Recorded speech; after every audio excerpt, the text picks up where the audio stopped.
What are the 3 levels of listening? What I want to do is just take you through those steps one by one. If we look at the first level of listening, this is you. You're focused on you. You are self-listening. You are listening to respond. You're listening to the thoughts in your head. So you may be manufacturing that little question that you want to ask.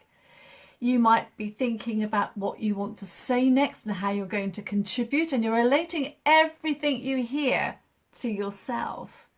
And you know, that's okay in everyday conversation if it's that kind of conversation.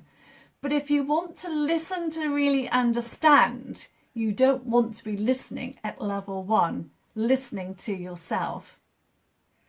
You need to be listening at level 2. Level 2 is listening to understand. You are totally and utterly focused on the person who's speaking. You're listening to the words. You're listening to how those words are spoken, the tone, the body language. What's the body saying? Are the words matching the body language? And you're no longer distracted by your own thoughts and your own feelings. You are gathering information to totally understand what's going on. And that means you are operating in the present. You are operating in the now.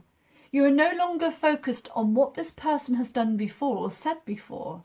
You cannot focus on what's going to happen. You can only focus on what's happening now.